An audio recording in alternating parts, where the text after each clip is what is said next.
In the 2015 Miyagawa Junior High School murder case, the body of Natsumi Hirata, a first-year student, was discovered in a city parking lot on August 13. She had gone missing along with her classmate Hito Hoshino from late at night on August 12 and was found after that. There were about 30 stab wounds on the body. About a week later, on August 21, Hito Hoshino was found dead. Two junior high school students went missing late at night from the area and were found with the worst possible outcome. What exactly happened to them in this case and why were they killed? The police immediately began their investigation, checking the security cameras at the place where the two met up and the surrounding area. They checked the cameras and soon found footage showing the two of them. Based on this, the police gathered information and identified one person who could have killed them during that time, Yamada. When the police questioned Yamada about the situation, he admitted to killing the two, so they arrested him.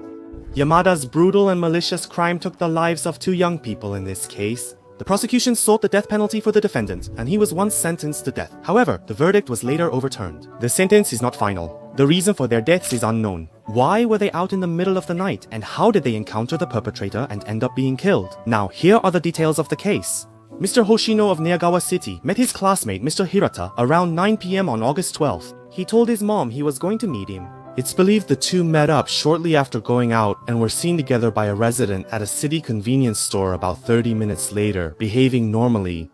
On the following day, August 13th around 1 a.m., she sent a message to her friend. In the message, she asked if she could stay over at her friend's house. Her friend replied, telling her she should go home soon and asking how long she was going to stay out, expressing concern for her. After that, she sent another message saying she was thinking of sleeping outside, which shows that at that point she had no intention of going home. Around 3 a.m., her worried friend sent her another message, but she never replied. Around 5 a.m. as dawn broke, the security camera in the shopping district captured him and her walking together. Also, a resident witnessed the two of them sitting on a bench in the shopping district, both looking down.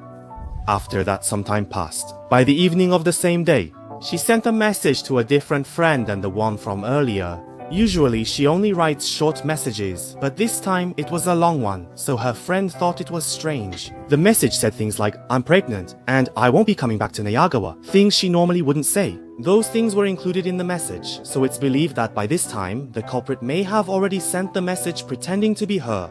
Around 11 p.m., a logistics company employee noticed something in the company parking lot. They reported that there seemed to be a human body. Police officers rushed to the scene, and it was soon confirmed that the body was Ms. Hirata.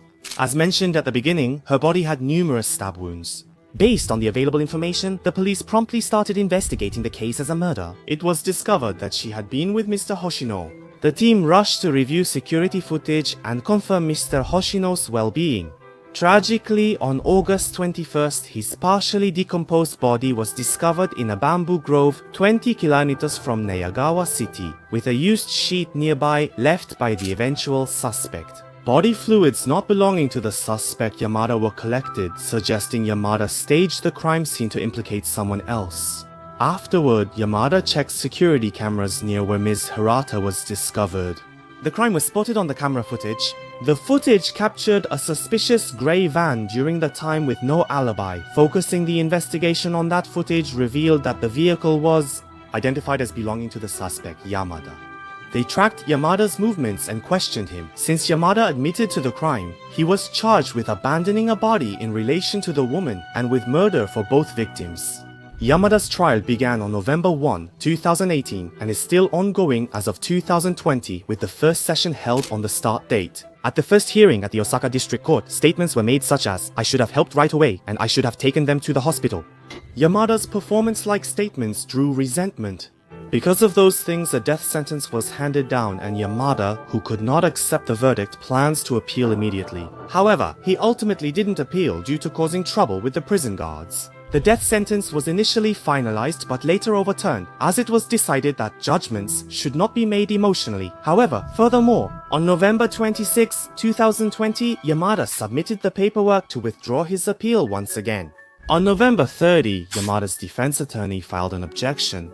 The Osaka High Court believes that the paperwork was submitted with a clear understanding that withdrawing the appeal would confirm the death penalty. If this objection is not accepted, Yamada's death sentence will be reaffirmed. The perpetrator of this case is Yamada. Yamada, previously convicted and having served his sentence, later worked on decontamination in Fukushima Prefecture. It has been reported that he worked diligently, including doing decontamination work. At the site, he was active as a leader. He was trusted by those around him, but it's uncertain if it was genuine. There were also many work-related issues. In fact, Yamada, since childhood, the defendant frequently caused trouble, swinging scissors and throwing away friends' shoes without permission. His malicious behavior escalated over time, resulting in multiple stints in juvenile detention. Due to this history, he had a bad reputation among those who knew him, even fellow prisoners. People said things like he's the worst kind of guy. At the time of the incident, the defendant Yamada had a daughter about to start junior high school.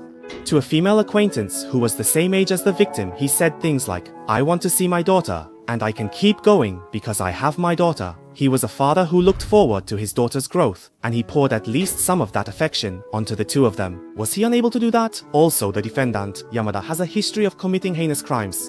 In 2002, he was convicted and sentenced to prison for abducting and confining 2 boys. Given this history of heinous crimes, why did this happen again? 13 years later, why did this incident happen? Was there no way to prevent it from happening in the first place?